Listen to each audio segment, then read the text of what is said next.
Bismillahirrahmanirrahim. Assalamualaikum warahmatullahi wabarakatuh. Baik, perkenalkan kami dari kelompok 6 ingin membahas materi mengenai metabolisme karbohidrat.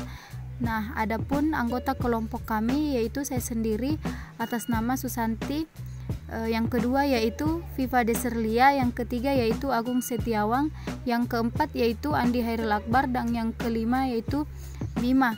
Nah, masing-masing dari kami akan membahas satu persatu materi tentang metabolisme karbohidrat. Baik, langsung saja kita beralih ke slide pertama pada materi metabolisme karbohidrat.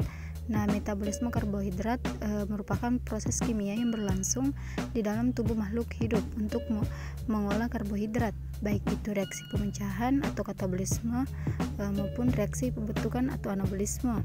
Nah, lintasan utama metabolisme karbohidrat dapat dilihat pada file PowerPoint kami. Terima kasih.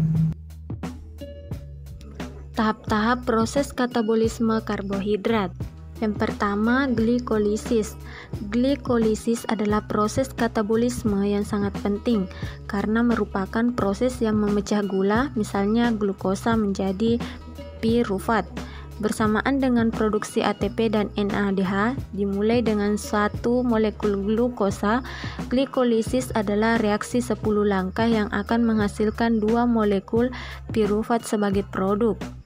Kedua, siklus asam sitrat, juga dikenal sebagai siklus Krebs. Siklus asam sitrat menggunakan beberapa produk glikolisis untuk produksi energi lebih lanjut, dimulai dengan molekul pirufat. Sekali lagi, enzim memainkan peran kunci dalam memanipulasi molekul pirufat ini dan mengikatnya dengan molekul lain untuk melepaskan energi dengan cara yang terkontrol dan melenggangkan siklus. Yang ketiga, deaminasi oksidatif. Ketika datang untuk memecah protein dan asam amino dan mengakses energi di dalamnya. Proses yang kurang dikenal disebut deaminasi oksidatif diperlukan. Protein yang biasanya dipecah dan digunakan sebagai substrat untuk pengembangan molekul lebih lanjut atau proses anabolik. 4. Pemecah lemak atau lipolisis.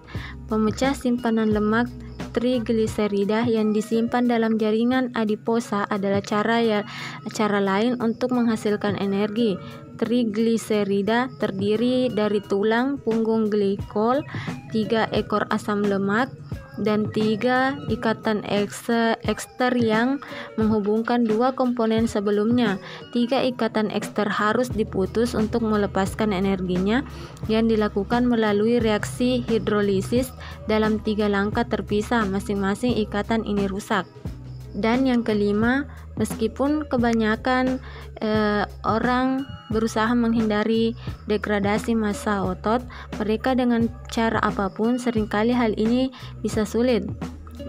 Pemecah jaringan otot langsung setelah latihan atau di pagi hari setelah periode panjang tanpa asupan nutrisi, tubuh mungkin mulai mengkatalisis jaringan otot karena kurang proses anabolik yang dibutuhkan untuk membangun lebih banyak jaringan otot. Ini jelas kedengarannya berlawanan dengan intuisi, tetapi transformasi jaringan menjadi energi ini sebagai tanggapan terhadap tidak menyediakan energi dasar yang cukup bagi dari sumber protein atau karbohidrat ke tubuh. Assalamualaikum warahmatullahi wabarakatuh. Terima kasih atas kesempatannya. Saya Agung Setiawan. Bentuk karbohidrat terpenting adalah goluska, yaitu suatu senyawa gula sederhana atau monoskarida. Dipahami ada terdapat di setiap makhluk hidup. Untuk proses metabolisme ini, goluska dan bentuk karbohidrat lainnya memiliki tempatnya masing-masing di dalam proses metabolik antar spesies. Contohnya, tanaman menyimpan energi dengan membentuk karbohidrat dari karbon dioksida dan air melalui fotosintesis, biasanya dalam bentuk pati atau lipid. Tanaman lalu dimakan oleh binatang dan jamur sebagai bahan bakarnya. Spesies seluler oksidasi pada suatu gram karbohidrat menghasilkan energi sebesar 4 kecal atau kilokalori,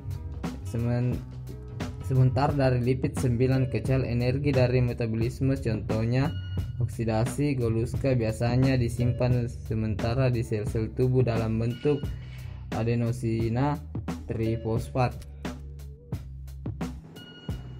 Baik, saya lanjutkan. Metabolisme pada makhluk hidup dengan respirasi aerob menguraikan glukosa dengan oksigen untuk menghasilkan energi, dan hasil sampingnya karbon dioksida dan air. Semua bentuk karbohidrat kurang lebih memiliki rumus kimia CnH2n0n.